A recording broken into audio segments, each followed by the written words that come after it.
Today we are about to listen our message tonight or this afternoon. There are three things or four things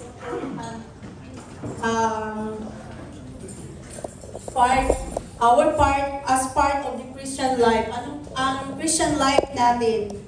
Amen? There are three important parts of our Christian life dealing with sin.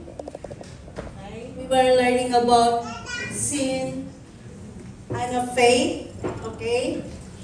Having faith and doing our duty, our responsibility as hallelujah, as a worker, anong responsibility po natin. Amen. So in this passage, as we read in Luke chapter 17, verses 1 to 7, amen. Jesus talked to his disciple about real life challenges. So ano yung mga challenges natin, no? In real life, marami po tayo. In real life, we have a lot of challenges. Amen. Jesus is warning. You know, he warned that there will be always a temptation. Amen. There will be always temptation. Amen. And opportunities to sin, temptation at magkasala tayo. And yung pangatlo, God is teaching us how to be strengthened our faith. Amen. And also, God remind us in our serving, our duty to God. And amen.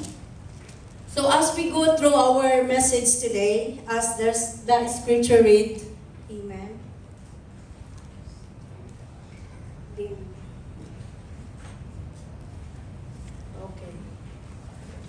So, yung binasa natin kanina, number 1, avoiding sin and leading others righteousness. In Luke 17, verses 1 to 3, it says here, Jesus said to his disciple, things that cause people to stumble are bound to come. So, I will read here sa slide.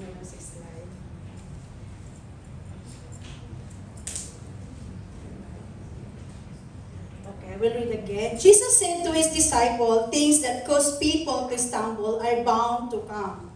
But who to anyone through whom they come. Verse 2, it would be better for them to be thrown into the sea with millstone tied around their neck than to cause this little one to stumble. So watch yourself. So yung message natin, unang-una, ano daw sinabi doon? Avoid sin. Iwasan natin yung kasalanan. Jesus is teaching us, ano ba natin to iwasan? Amen? And Jesus acknowledged that stumbling block thing, yung mga taong nag-cause ng stumbling block or nag-cause ng ma-stumble yung kapatiran natin. Okay? Things that lead people to sin. Okay? So, yung sinabi nga talaga dito na ang kasalanan is unavoidable. Ibig sabihin, hindi talaga siya maiwasan. Ngunit, but the word here, amen, the word who, meaning the sin that, this means that sin and temptation are part of our life, but he warned of this severe consequence. So mayroon pong severe consequences na mangyayari if the people know the truth, alam na nila yung message. Because this one, kinakausap niyo yung mga disciple. Are we disciple of Christ? Do we know the Word of God? Do we know the Word of truth? Amen? Kung tayo, amen, tayo na matagal na tayo sa ating pananampalataya, let us not allow ourselves na tayo pa ang makos na stumble sa the little one. Meaning, yung mga bago pang nananampalataya, baguhan pa lang na nag-church sa atin. So we need to pay more attention na hindi tayo ang cause ng stumble. Tayo ang cause ng katisuran. Tama ba? Katisuran. sa Tagalog. So, yun na nga, Jesus is pinapakita nito na ang kasalanan at pagsubok ay bahagi ng ating buhay. Pero, sabi dito, kailangan natin maging maingat. Kailangan natin maingat. Amen? Na huwag maging sani ng pagkakamali ng iba. Tinagalog ko lang. No? So talagang yung word na woe, it signifies, or yung woe, or nagpapakita kung gaano kaseryoso ang Panginoon sa atin. Pag magsalita ng Panginoon, woe to you, my brother and sister. No? Talagang napakaseryoso ang Panginoon sa atin, yung message niya na yung hindi natin maiwasan na magkasala at it will cause stumble sa atin. Pero woe, sabi niya, woe, it signifies very serious po yung sinabi ng Panginoon na binibigyan tayo ng Panginoon ng kailangan natin we have to pay more attention. Okay? Amen? So example nito, what are the example of these things, no? Na dapat hindi tayo ang maging bad example. No? Ano yung bad example? Hindi dapat nagiging bad example tayo. Because it will cause to sin, yun po, magkakaroon na tayo ng problema. So, ano yung mga bad example? No? Isa-isahin natin. Yung poor behavior. Ano? Matagal na kayo, you are workers na tayo, pero nag-cause pa rin ng na-stumble yung kapatid natin. Ayaw na tuloy magsimba. No? Ayaw ng Panginoon yung poor behavior natin. So we have to search our hearts, search ourselves na yung behavior natin. Maganda ba? It can be kaaya-aya ba? Baka pag-lift up ba tayo ng spirit when the people, yung baguhan pa, matulungan ba natin sila sa kanilang pananampalataya? Another one is yung insult. No? Yung nag-i-insulto tayo na wala sa lugar. Another kind of stumble. Na-stumble po tayo. Another one, yung dishonesty. Pag dishonest ka, wala nang magtitiwala sa atin. Totoo, di ba? When you are dishonest to yourself, wala na, kahit paanong gagawin mong papaamo or whatever yung gagawin mo. When you start, unless you do something, you humble yourself, pinapakita mo na talagang nagsisisi ka, talagang nakitaan ka. Nakitaan ka na may pagbabago sa buhay natin. Amen? Ano pa?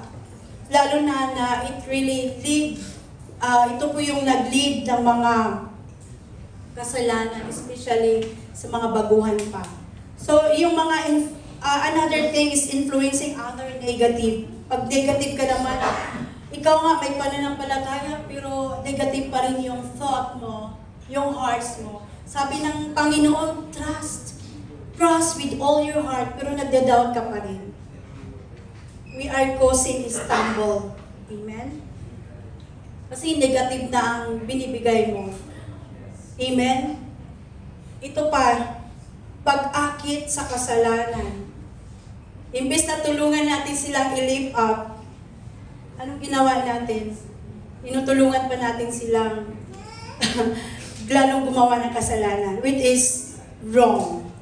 Amen? So, it is harmful po sa ating action natin dito.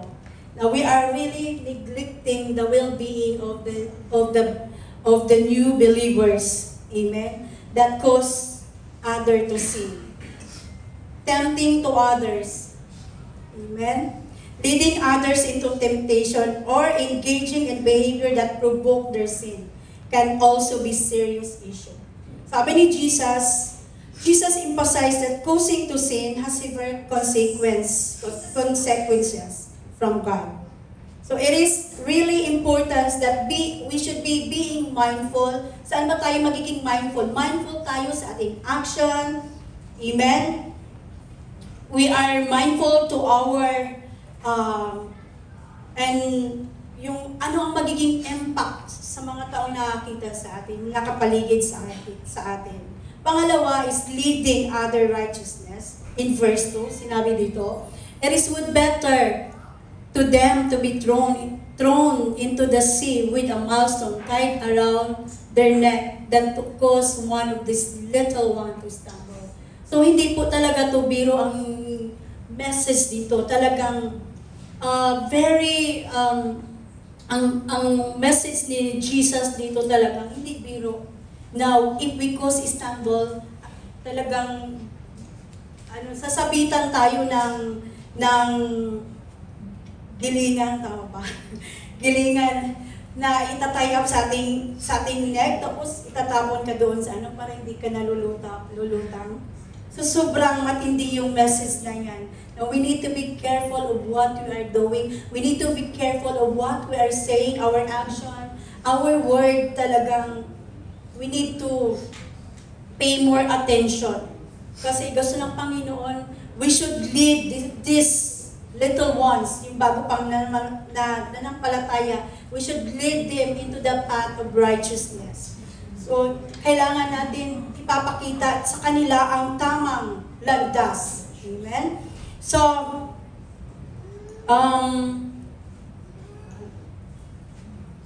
what else?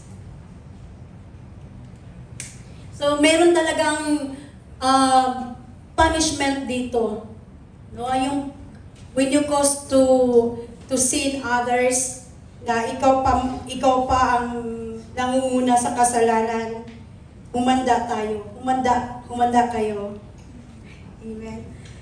Hallelujah. Yung message natin, kasi gusto ng Panginoon na lahat po tayo ay na mapabuti ang buhay natin.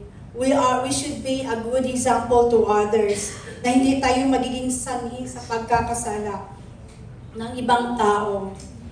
Number 3, yung verse 3, it says there, so watch yourself. Tell to your secret, watch yourself.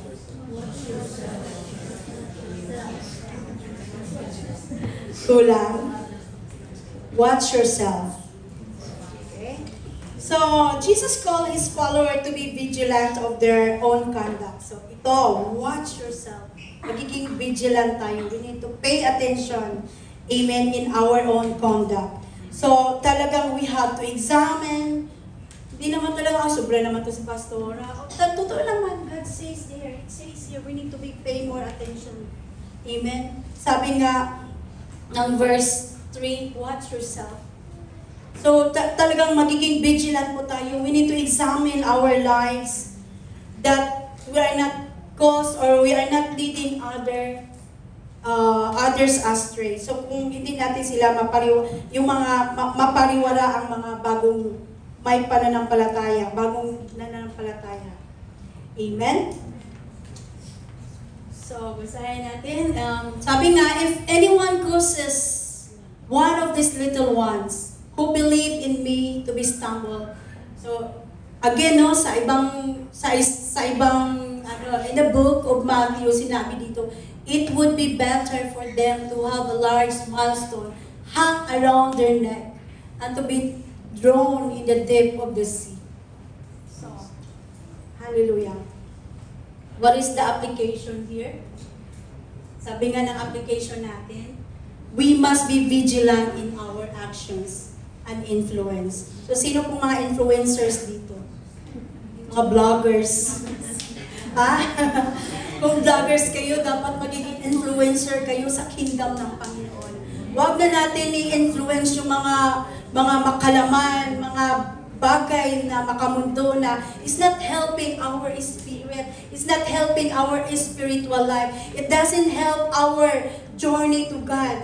Sinong gustong pumunta sa langit? Amen. Lahat tayo. And the question is, ang tanong ko, paano ba tayo makapunta sa langit? If you're not doing something into His kingdom, we must influence others, the kingdom of God. Amen? we should influence kahit konti man lang. Sabi nga ng faith kanina, no? Kahit meron kang ganitong faith, konti lang, that can move the mountain. Wow. It's a big wow. We're getting there. Hindi naman tayo instant magiging magiging righteous. Amen? But we are getting there. No? Kasi gusto naman talagang Panginoon na magiging righteous tayo sa paningin ng Panginoon. And we have to be vigilant because the enemy is trying also 24/7 din silang nag-stalk sa atin. They also pay attention to you, lalo na sa mga baguhan na when they start growing in their faith. Ang tayo, mga matatagal na dito, tayo pa ang nagkukos ng kasalanan, tayo pa ang nagkukos ng nagiging katisuran. And ang ending, hindi na tuloy sila nagsimba. Yes. So we need to apply the message of God kasi yung message ng Panginoon hindi po ito talaga biro. It would be better for them to have a large milestone hung around their neck, to be drawn in the deep depths of the sea. So matindi yung message na yan ang galing sa Panginoon. Amen? So sabi nga, ensuring that we do not lead others into sin by our behavior and our teaching.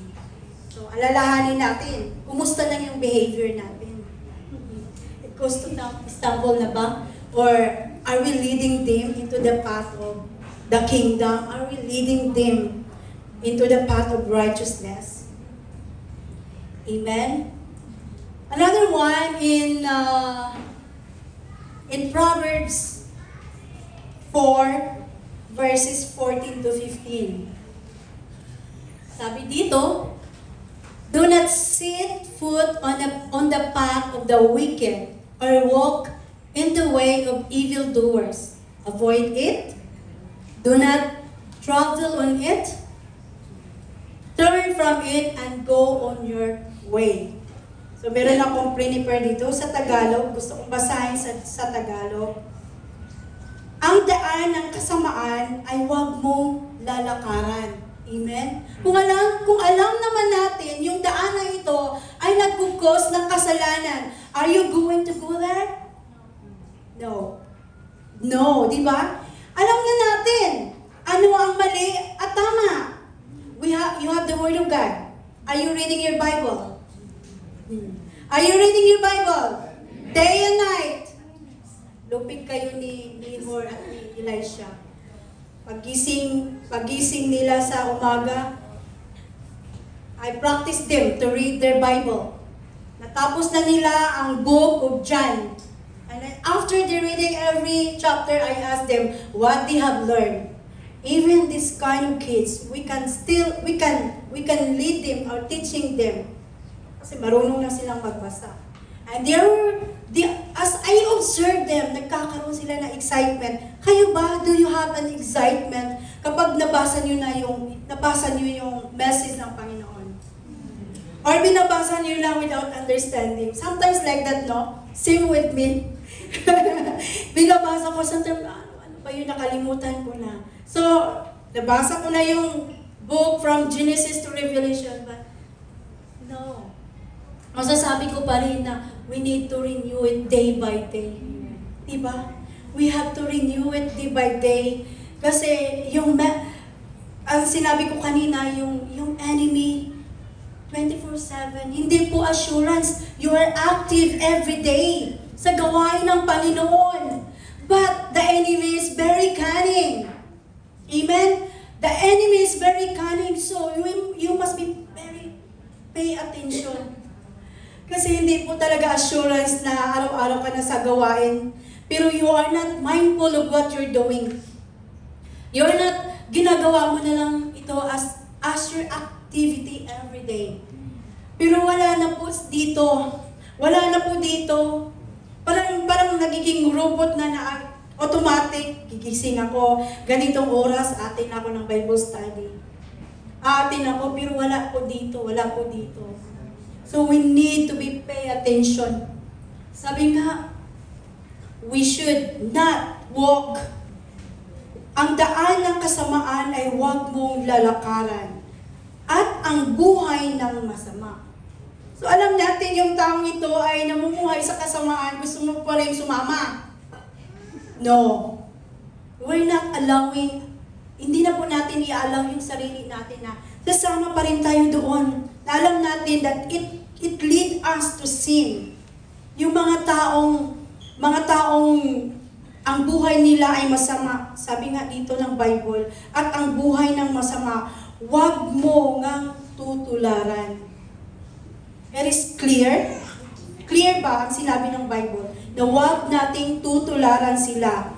O kung huwag nating lalakaran ng kasalanan, kasamaan, kasalanan, yung masama. Amen? Bagkus, sabi nga, kasamay iwasan mo, ni huwag lalapitan.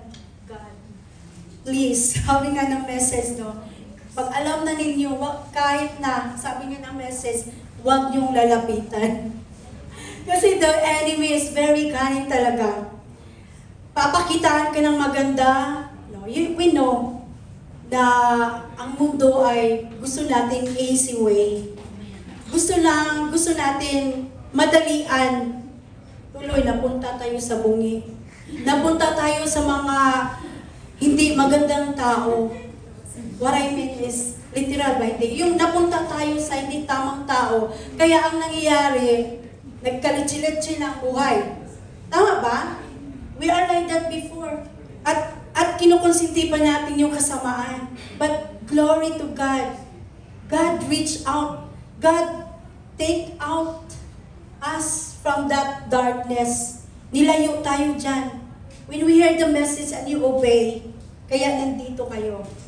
Amen? Kaya nandito kayo because you really wanted to learn more about the kingdom. Because now as we walk into the kingdom of God, wala na tayong passion dito sa mundo. Because everything in this world, in this earth, mawawala. Kaya nga, dati yung ambition ko, kaya nga ako nag-abroad kasi gusto kong magkaroon ng magandang bahay, magkaroon ng negosyo. But look what God has done into my life. God called me into this ministry. God called me. I came here in Dubai 2007, but when 2009, wala pang GCKC. Napunta ako sa mga born-again Christian. And doon nakasama ko si Pastor Ali, si Pastora Beth. So, doon po, hindi talaga, as my testimony sa buhay ko talagang, 24/7 po talaga, is not assurance na nasa ministry ka. Kailangan talagang we must be vigilant. What is the application? We must be vigilant of what we're doing right now. We must pay attention to what you are doing right now. We must listen to the Word of God. We must, kung anong sinabi ng Panginoon, pag sinabi, avoid it, avoid. Wag nating lalapitan. Hallelujah. Sabi nga, kasamaan iwasan mo, ni wag lalapitan. Bagkus nga ay talikuran mo. Amen. Tuntunin ang tamang daan. So, what is saan po yung tamang daan dito? Amen. Alam niyo ba kung saan yung tamang daan? Jesus. Amen. Jesus is the way, the truth, and the life. That is true. Si Jesus po ang daan. Hindi daan ko, hindi daan niya. Hindi daan ng mundo. Kundi, Jesus is the way. Lead us. Kung meron mang babaguhin sa buhay natin ngayon, we need to start thinking now. We need to start to think now. Paano ba ako magiging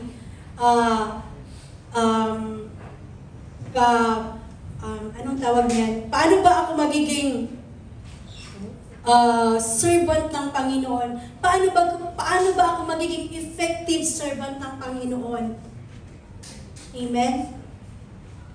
Ito na, we need to pay attention. we need to think about it, or what we are doing right now.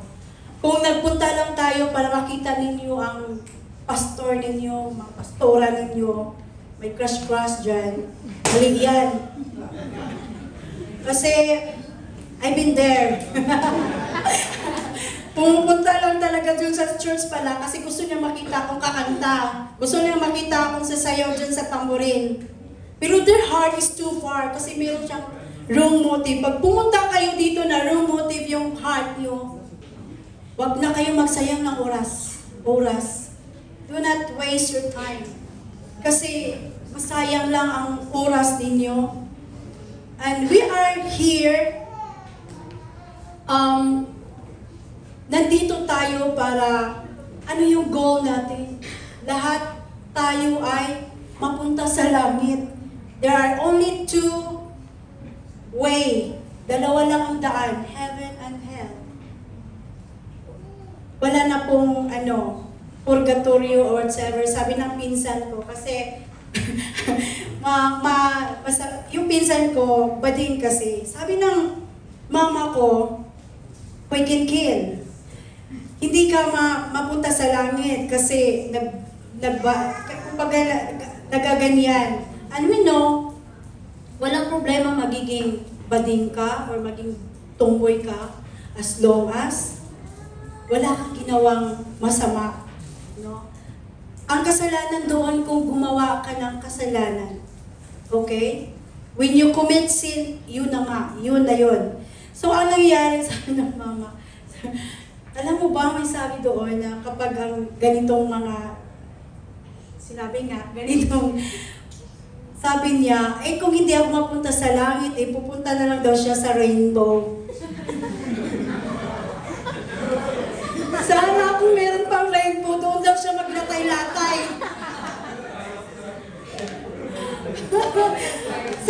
Sana merong rainbow. Pagkamatay natin, judgment agad. Wala ka nang ibang pupuntahan. So we should learn na minsan tinatawanan lang natin to, but it is sinabi ng Panginoon, we should avoid it. If it's possible, kung pwede lamang, avoid natin. Huwag tayong sumama sa mga kasamaan. At lagi nating tandaan. Says here, James 3:1, not many of you should become teachers. Ano daw? Huwag din niyang pangarapin na magiging tagapagturo kayo. Kasi yung iba nangangarap na magiging tagapagturo. What it says here, my fellow believers, because you know that we who teach will be judged more strictly. Katakot-takot. Kami na tumatayo dito, we are more being judged more strictly. Kaya sabi nga dito sa Tagalog translation, sabi dito, mga kapatid, huwag basta-bastang maghangad na maging tagapagturo ang marami sa inyo. Ganyan po ako dati, parang gusto ko maging sorry. Gusto kong mag-exhort nung bago pang GCKC. Pero alam mo yung nagkakaroon ka ng buti pa siya, nakapag-exhort, bago pa lang siya. Paano hindi ka makakatayo? Matagal ka na nga sa ministry, pero hindi ka nakitaan na you do something to the ministry. The overseer can see us. Gusto niyong mag-exhort dito, pero wala naman kayo sa gawain. Di ba? Tama? Hindi po basta-bastang pinapatayo dito. Yun po yung desire ko noon. But when I come to know the truth, I pay more attention. Nag-focus na lang ako in the service of God. And hindi ko naman talagang pinangarap na magiging pastora whatsoever. But it is the Lord who called me. So mas grabe ang pataw kung hiangarin ninyo, no? Na tagapagturo. Sabi nga dito, dahil alam ninyong mas mabigat ang paghahatol sa aming mga tagapagturo. Amen? So, are you with me? Here is clear. here. Okay, next. Okay. The call to forgiveness. Okay, yung sinabi dito, if your brother or sister sins against you, okay, pag ang iyong brother or sister nagkasala sa atin, what's the message? What's the message say? Rebuke them. Okay? Sabi nga, i-rebuke mo. Pag nakita mo yung kapatid mo na, alam mo naman may asawa sa Pilipinas, pagdating dito, nag-uyab-uyab. Rebuke them sharply. Rebuke them.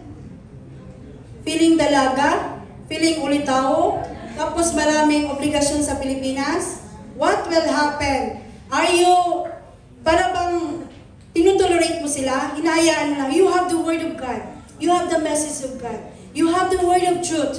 What are you going to tell them? Are you just, hayaan mo lang ba sila? Anong sabi ng Panginoon? Let us lead them into righteousness. Sabi nga, rebuke them. And if they repent, forgive them. Even if they sins against you 7 times in a day, and 7 times come back to you saying, I repent, you must forgive them. The message here is very clear. Kahit nga ilang beses pa ang tao nagkasala. Yung the other translation, mamaya nandoon. Na even the person doesn't ask forgiveness, it shows that they may not recognize or admit their wrongdoing. So meron po silang matinding consequence sa buhay nila. And it is true, and it is real. Sino po sa inyo dito na malapit na dapat matanggap yung, like you are in a 90% matatanggap mo na yung biyaya ng Panginoon. Ngunit naudlot, hindi na cancel po yun. Bakit? We need to start again thinking ourselves. We need to start, ano bang nagawa ko? Kasi, di ba, kung magiging, anong sabi ng Bible, kung maging proud ka sa sarili mo, anong sabi ng Panginoon, ibababa ka. Pero if you humble yourself, the Lord will going to lift you up. Yung message ko dito, talagang totoo. Kaya pala, minsan I encounter, kapag sa trabaho ko, I'm not doing good or I lie to my boss, magkalitsi-litsi yung buong araw mo. Hindi maganda ang buong araw mo, hanggang gabi na yan. Kahit paanong gagawin mo. So what will happen? Again, araw-araw tayong magpapasakop sa Panginoon. Araw-araw tayong i-forgive ang sarili natin. Sometimes to our brother and sister. Diba sabi nga, if your brother and sister sins against you, sabi nga dito, if 7 times, they sin against you 7 times in a day, ganun din natin sila patawarin 7 times, come back to you saying, I repent. Pero yung taong hindi nagre-repent, wala silang pake. Ganun naman talaga yung ibang tao, wala silang pakialam. Hayaan ka lang diyang masaktan. Amen? If the person don't ask for forgiveness, there is spiritual consequences. Unrepentant sin can create barrier between the person and God. Diba? Pag tayo ay nagkakasala sa Panginoon, hindi tayo pakikinggan kahit anong load pa. If there's no repentance, there's no forgiveness, hindi, diba? God cannot touch you when you sin. Pag nagkasala tayo sa Panginoon. Hallelujah. So without seeking forgiveness, they miss the opportunity to receive God's grace and mercy. So, ngayon, tandaan natin, kung ayaw nating magpapatawad sa ating brother and sisters, ating nanay, tatay, lahat tayong may mga pinagdadaanan. Example ko lang. In real life sa family namin, nakita ko, nakatira ako sa aking tita habang ako ay nag-aaral from grade 6 hanggang college. Then one day, nagkaroon ng kapitbahay away. Alam mo yung ganun? My auntie is a teacher. No, gusto ko lang din itong i-share para it is a real life story. No, one day talagang yung nagsisigawan na, alam mo na yung kapitbahay natin, nagsisigawan. Dahil yung teacher ko, yung auntie ko is a teacher.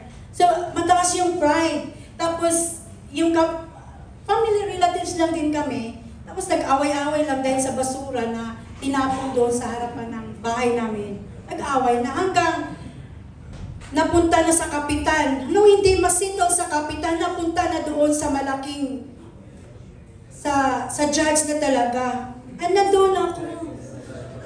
Grabe, ganun lang. Alam mo yung, if during those time na born again ako, maybe, I could teach my tita, I could teach them to forgive. Basura lang tinapon sa harapan namin. Hindi lang siya, parang napuno na rin yung tita ko kasi parang sa kanila malinis. Tapos yung basura na nung tinapon sa harapan. Kasi yung auntie ko, sobrang linis ng kanyang bahay. So yun, nagreklamo siya, pinakihan niya doon sa kapitan. So, real life. And the more, ilang taon, bumuno pa ng ilang taon yung mga session nila sa kaso-kaso. Walang nangyari hanggang namatay na lang yung tita. But I remember one day, December, yung kapitbahay namin, nakita ko na lang nung naging born again siya. So nakikita ko, nagbabasa sila, parang mayroon silang ginagawa. So I'm not aware of that. So ngayon lang nag-sink in sa akin na yung forgiveness talaga dapat. Yung tao, kapitbahay, pumunta doon sa bahay namin, December, na doon kami, mga pinsan ko, talagang lumuhod she humbled herself. No, I want to learn this from you.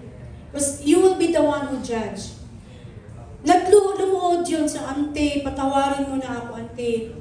Hindi talaga pinatawad ni auntie. Pinalayas niya. Umalis ka dito. Alis, ayaw kitang makita. Ganyan pa auntie ko. Hindi ko naman talaga alam eh. Pero I feel naman sincere naman yung pagpunta. I believe, sinabihan to siya ng kanyang pastor niya, puntahan mo yung auntie mo, humingi ka ng tawad para malutas na itong mga kaso-kaso. Kaso lang, defamation, di ba? Ganun lang, umabot. So, parang doon ko nakita na, ay, grabe yung pride ng tita ko, grabe yung walang forgiveness.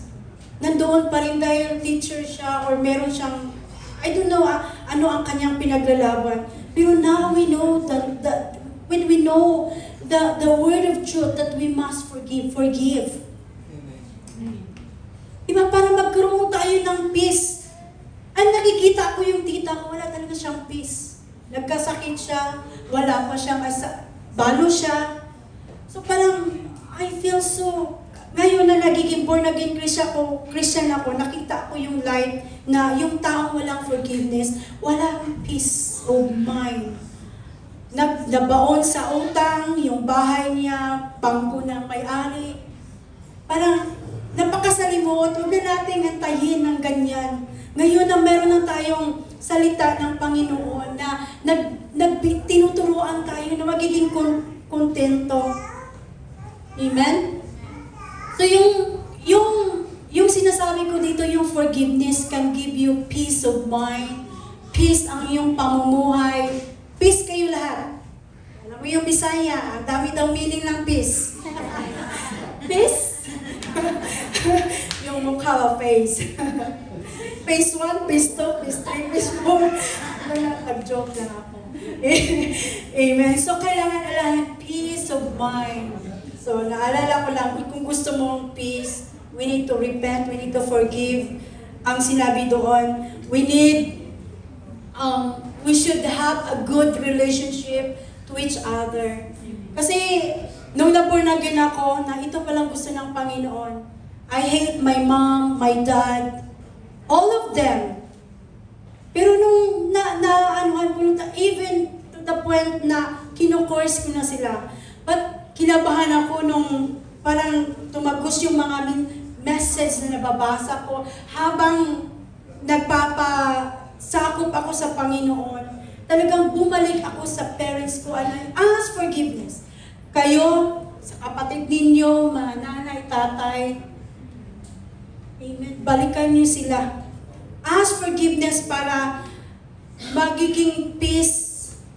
You have peace of mind. You have peace in your heart. Kung gusto natin mamuhay ng ganyan. At sa awan ng Panginoon, the Word of God can heal us. Tinutulungan po tayo, hinihil po ang ating puso, hinihil po yung mindset natin. Maraming ginagawa, as long as the Word connect us, yung Word of God connect to us, tinutulungan tayo na mamuhay na may kapayapaan. So sabi nga, we should not be hard in our heart. Kasi if you refuse to seek forgiveness, okay? Amen. Are you with me? If you refuse to seek forgiveness, if it develop, anong i-develop dito? Lalong patitigasin pa ang puso ninyo. Amen? It develop a hardened heart, becoming less sensitive to the prompting of the Holy Spirit. So, kaya, pag wala kayong forgiveness, matuluyan na talagang titigas yung puso nyo at maging less sensitive na kayo ng gawa ng Holy Spirit sa atin. Amen? Next, in Matthew 18, sabi nga doon, then Peter came to Jesus and asked, Lord, how many times shall I forgive my brother or sister who sins against me? Up to 7 times? Sabi ni Pedro, no? Jesus answered, I tell you, not seven times, but 77 times. So biruin mo, sa isang araw, more than 77 times tayo nagkakasala. Ganun din, i-forgive natin. Hindi lang pala sila, oh my goodness, 10 minutes na lang. Okay, introduction pa lang ako. So, okay, we need to apply this one. What's the message? The application, true forgiveness is not limited by the number of offenses. We are called to forgive as often as repentance is shown. Modeling God's grace. So yung God's grace, alalahanin natin, ilang beses tayo mag-forgive sa ating kaaway or anyone who sins against us. Next, in Ephesians 4:32, be kind and compassionate to one another. The message here, we need to be kind and compassionate to one another, forgiving each other just as in Christ God forgive you. Amen. Another one is in Colossians, bear with one another and forgive one another. If any one of you has grievance against someone, forgive as the Lord forgive. So God is teaching us forgiveness. So first, yung sin. If we cause stumbling block, we need to pay attention. Pangalawa, pag ang taong nakapao na, if this sins against you, we need to forgive. So number 3, faith as small as a mustard seed. The apostle said to the Lord, increase our faith. He replied, if you have faith as small as mustard seed, you can say to this mulberry tree, be uprooted and planted in the sea, and it will obey you. Wow, this message is really talking about faith. No? Sabi ng Panginoon, kung meron kang maliit na faith, pananampalataya, like a mustard seed, sabihin mo lang sa mulberry tree, be uprooted. Be uprooted yung mulberry tree. Anitanim daw natin sa dagat. Pwede ba yun? Pwede ba yun? In real life. But God says it will obey you. Matindi yung message niya. Ibig sabihin talagang, all things are possible with God. Diba? Sabi na, you have to say to this mulberry tree, be uprooted. Tayo'y nabibigatan, tanggalin mo Lord, at itanim natin doon sa dagat. And it will obey. Amen? Matthew 17:20, he replied, because you have a little faith, I tell you, if you have faith as small as mustard seed, you can say to this mountain, move from here to there, and it will move. Nothing will be impossible for you. So the message of God here is, ang sinasabi niya kung meron tayong pananampalataya na kagaya ng mustard seeds, pwede nating sabihin to this mountain, it really move here to there, and it will move. So sabi nga, nothing will be impossible for you. Amen. The message of God, hallelujah, application. Faith isn't about quantity, but about quality. Hindi tayo padamihan dito ng ating nagagawa, kundi yung quality ng ating service kay Lord. Ano yung quality na hinahanap ng Panginoon? Sabi nga, we must trust God fully. Do not trust sa katabi mo or whoever. Huwag mong gawing Ginoo or huwag mong gawing Diyos. Huwag niyo gawing Panginoon. No, minsan tayong mga OFW nagiging Panginoon tayo. Na tayo ang taga-send ng pera doon sa Pilipinas. Hallelujah, we are anong tawag niyan? Tayo ang nagiging Panginoon because they are not trusting to God, but they are trusting to us na magpapadala tayo at the end of the month. And at the end of the month, pag natanggap na lang, sabi ni Al-Ansari, na-receive na nila yung amount. Tapos, wala silang message sa atin. Na atin, nakuha ko na yung pera. Ang sakit, di ba? Sino nakaranas nito? Pag nakapadala ng pera, naka-receive tayo, hindi nila alam na na-receive na natin yun, natanggap na pala ng pera. Pero hindi man lang makamessage sa atin, salamat. Nadawat ko na yung pera. Yun yung hindi. Wow! So, ayan. Ba't napunta tayo doon? Pero yun na nga. Yun na nga. Hallelujah. Yung application natin doon, we must trust. Kasi yun na nga, yung family natin, tinuturuan natin silang mag-trust sa atin. Instead na mag-trust. Ngayon, I have one thing na natutunan ko, na yung kapatid ko humingi ng pera, I can give money para sa kanyang maliit na negosyo, pero tiniis ko siya, hindi ko talaga siya binigyan. At ako'y natutuwa kasi lumago yung maliit na yung business hanggang, kasi paghirapan nila pag sa kanilang sariling pera, pero pera galing ng ate, wala silang pakialam. Kahit na malugi, okay lang, di naman galing sa akin. Ganun yung magiging mindset. And then tiniis ko talaga. Ngayon, sa awa ng Panginoon, nag-garden sila, yung kalabasa, nakapag-ani sila ng kalabasa. Ngayon nakita ko na nakabili na siya ng bao-bao. So God can really, hindi ko na sila tinuturuan na magiging God ako sa kanila. Tinuturuan ko sila mag-trust sa Panginoon. Yung plano ng Panginoon. Amen? Next.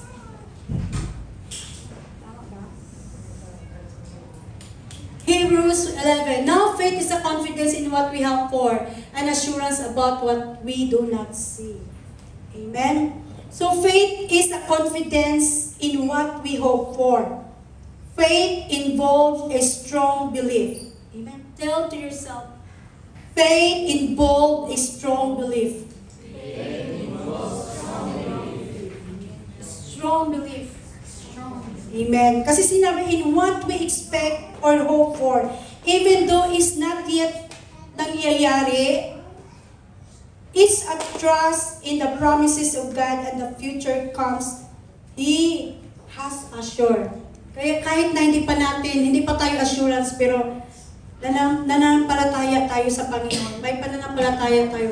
Ano, faith, the same what happened to me. Nag-apply ako sa bahay, no? Nag-apply ako, tapos hindi pa ako tinanggap ng amo ko. Sabi ko natanggap ka na. Sabi ko, opo, natanggap na ako, madam.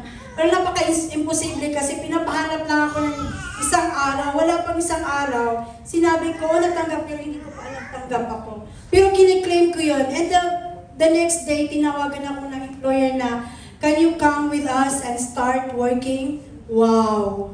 That is faith. Strong faith. So, kailangan natin ma-experience itong faith. James 1:6, but when you ask, you must believe. So, yun, alalahanin. Pag tayo ay humingi sa Panginoon, you must believe and not doubt. Because the one who doubt is like wave of the sea blown and tossed by the wind. So, kung humingi tayo sa Panginoon, alalahanin natin na hindi tayo magdadoubt. Hindi dapat tayo magdalawang isip. Do not doubt. Amen? Next. Tapos na pala. Ang dami pa. Okay. Kunti na lang. Okay. Dito tayo. Diba, we're talking about first, yung una, yung sin. Okay, we must pay attention. Yung pangalawa, forgiveness. Yung pangatlo, faith. Pang-apat, dito tayo. God is going to train all of us. The attitude of a servant. Okay? In Luke 17, verse 7 to 10, sabi dito, suppose one of you has a servant plowing or looking after the sheep. Will he say to his servant when he comes in from the field, come along now and sit down to eat? Won't he rather say, prepare my supper, get yourself ready, and wait on me while I eat and drink? After that, you may eat and drink. Will he thank the servant because he did what he was told to do? So, you also, when you have done everything you were told to do, should say, we are unworthy servants. We have only done our duty. Naman talaga, ano yung role ng servant? Jesus tells the story about the servant who works in the field after a long day. And then the servant doesn't get to rest or eat right away. Instead, he must first prepare a meal for his master. So, makakarilit ako dito dahil bilang nagtatrabaho ako sa bahay, talagang hindi ka pwedeng kumain or mag-excuse kung hindi mo matapos yung ginagawa mo. You have to finish your work. Ganun din tayo sa kingdom ng Panginoon. Amen? Na expectation of service, sabi nga dito, the master expect the servant to keep working until all tasks are done. Amen? Expectation of service. Ganun po ang expectation ng Panginoon sa atin. Hallelujah! Na servant must have to keep working until the tasks are done. Sabi nga, in those times, this was normal. A servant's job was to work and not to expect, especially praise, for just doing what was expected. So sometimes kasi, tayong mga servant, gusto natin, pinipraise tayo. Sino ba dito? Wala na yun dito. Umalis na sila. So kailangan natin we should not do that. Na ginagawa natin, uy, ang galing naman ng kapatid. Wow, sobrang, wow, wala akong masabi. We should not feel that way. Kasi God ang nakakakita po siya sa ginagawa natin. Amen? Gratitude and duty. The master doesn't thank the servant for doing his job because it is assumed that the servant will do it without needing extra recognition. Amen? Gratitude and duty dito. Siyempre, alam ng Panginoon, alam ng Master, hindi na kailangan, ay, salamat. Kasi you are expected to do so. The duty, yung responsibility natin sa kingdom ng Panginoon. Hindi na natin kailangan ng extra recognition. Ilang minutes na lang. I'm almost done. Okay. So, application to the believers. Sabi dito, Jesus says that as a follower of Christ, we should have the same mindset after doing everything we asked to do. We should say we are just doing our job. This means that we should stay humble and not to seek extra praise for fulfilling our responsibilities. Amen? Are you with me? Amen.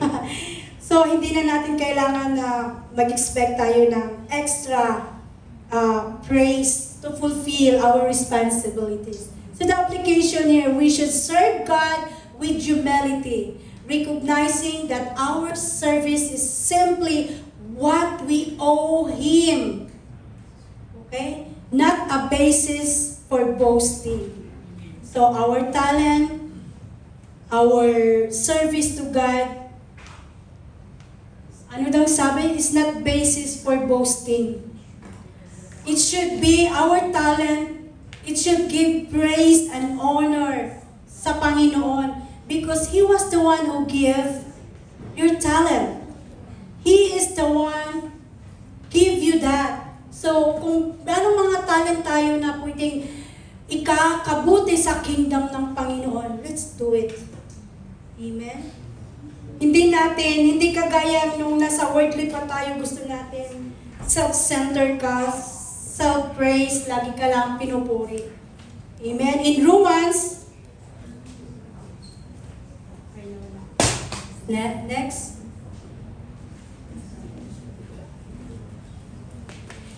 In Romans 12:1, therefore, I urge you, brother and sister, in view of God's mercy, to offer your bodies as a living sacrifice, holy and pleasing to God. This is your true and proper worship. Ano daw? Offer your bodies as a living sacrifice, holy and pleasing to God. So we need to live a holy life as what the Bible says, because our God is holy, all the worshiper must be holy. Amen? We need to live a holy life that is pleasing to God. Hindi natin to ginagawa because you are looking something. Hindi ko alam kung anong something na gusto nyo, pero ang gusto ng Panginoon, pleasing to God. It is holy and pleasing to God. We need to offer our bodies as a living sacrifice. Sabi nga, this is your true and proper worship. Amen? True and proper worship. In 1 Corinthians 9:16, for when I preach the gospel, I cannot boast, since I am compelled to preach. Woe to me if I do not preach the gospel. Amen? Application. Okay. Where's the application here? We should serve God with humility. Amen? Recognizing that ours, yun yung kanina, no? Okay, it's okay. So we should serve the God with humility. So talagang pinapakita natin yung sarili natin na we are not above sa Kanya. Humble. Amen. Next. Luke 12:37. It will be good for those servants whose master find them watching them. He comes. Truly I tell you, he will dress himself to serve. Will have them recline at the table and will come and wait on them. In 1 Peter 5:5, in the same way, you who are are younger, submit yourself to your elders. All of you, clothe yourself with humility towards one another. So ito yung service natin sa Panginoon na tayo, sabi nga ng Peter, we have to submit ourselves to the elders. All of you, clothe yourself with humility towards one another, because God opposes the proud, but God shows favor to the humble. Amen? Is it clear? Amen? God shows favor to the humble. So dito tayo sa conclusion. Conclusion na tayo. Amen. Sabi dito, conclusion. Call to action. What is our action? We have to reflect on your life in the light of this teaching. So all of the one that we have heard, na yung passage natin ngayon, we have to reflect yung buhay natin in the light of this teaching. Are you leading others in righteousness? Okay? Forgiving as Christ commands, living by faith and serving with the heart of humble servant. Okay? Yun yung tanong. Amen? And then, it says here in Philippians 2:12-13, therefore, my dear friends, as you have always obeyed, not only in my presence, but now much more in my absence. So, ibig sabihin talagang tayo, kung may ginagawa tayo, do it. Do it by the glory, by the grace of God, na kahit na ginagawa natin, kahit walang may nakakita. Kasi di ba, yung iba, gusto lang, saka na lang sila gagawa kapag nandyan si Pastor Annie, pakitang gilas. Huwag ganun, hindi tayo dapat magpakitang gilas. Kasi God is in heaven, can see you. Nakikita tayo ng Panginoon. Saka lang tayo magpapakitang gilas pag nandyan si Pastor Ali. Pag wala si Pastor Ali, hindi tayo nag-church. Hindi nagsisimba. Kulang. Ba't kulang? Ba't ganon? Diba? Yun yung po ang nangyayari talaga. Pag wala ang leader, asan na yung mga member?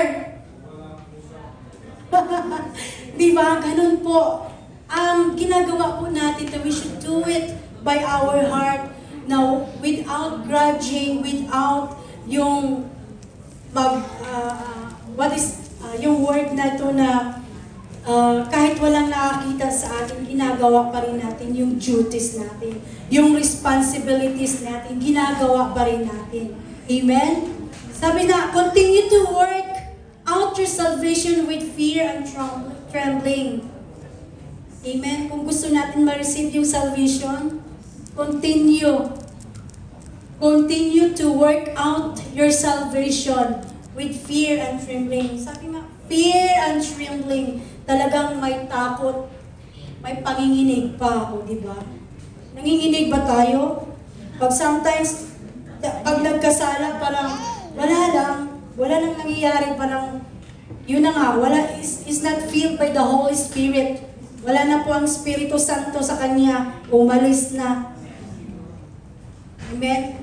Gusto natin na yung Holy Spirit, it is always with us. We know the work of the Holy Spirit is always teaching us, rebuking us, leading us into the path of righteousness. Pero yung Espiritu na leads you to sin, anong klaseng Espiritu yan? Diba? For it is God who works in you. Ano daw? It is God who works in you. Hindi po galing sa akin, hindi po galing ng mga pastor, hindi po galing sa mga leaders, but it is from God who works in you. To will and to act in order to fulfill His good purpose. Amen?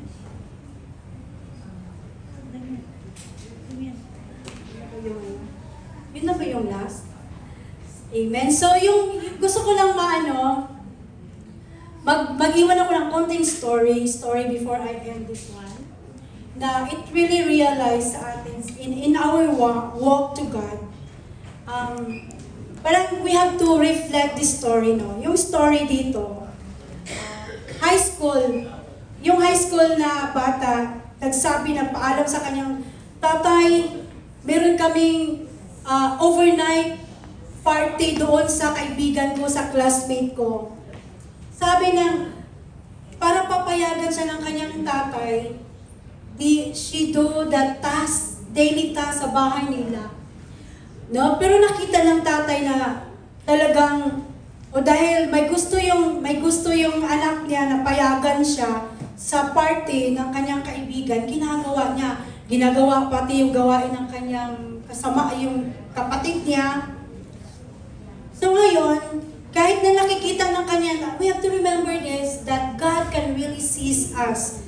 Nakikita ng kanyang tatay na talagang ginagawa lang niya kasi gusto niyang papayagan siya ng kanyang tatay. In our spiritual life, spiritual journey natin sa Panginoon. Ang sabi doon, hindi kasi ako marunong magano, but I'm trying, no? I'm trying to state my, konting kwento. So, after nung 1 week, nagtanong siya sa kanyang tatay, "Tatay, okay na, nagawa ko na yung lahat ng pinapagawa mo. Ngunit, ang sabi ng kanyang tatay, sorry, hindi kita papayagan." Are you with me? Pag sinabi ni Lord, sorry, hindi ko papayagan yung hinihiling mo. Bakit?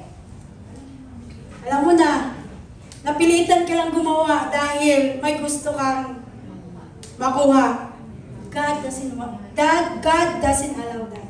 Ayaw ng Panginoon na napipilitan kayo sa duty, responsibility ng Panginoon. Amen? Yun po ang iiwan ko sa inyo, na ang pagpunta nyo dito, hindi po kayo napipilitan. Amen? So, to God be the glory. Let us stand. Father God in heaven, Lord, we bless you. We thank you for the message that we received today, Father God. May the message that we receive, Father God, it penetrates to our hearts and mind, Father. Lord Jesus, we, your servant, we, your children, Father God, as we grow, and our journey with you, Father God, teach us to humble our life. Teach us our responsibilities and duties to you, Father God, that's come from our hearts, not grudging. We are not being forced to do so, but nanggagaling sa puso namin, Panginoon. Lord, maraming salamat, Panginoon, and I pray the message that we received today, Father God, hallelujah, na magrima sa kanilang puso, sa kanilang isipan, Father God. And I pray, Father God, na marami pa kaming, hallelujah, na, Father God, marami pang mga taong lumalapit sa iyo and teaching them how to walk obediently, teaching them, Father God, to walk in your ways, not in our ways, Father God. Oh, Holy Father, thank you, Jesus. Hallelujah. May the message today, Father God, receive from their hearts. And this is, I pray, in Jesus' name. Amen.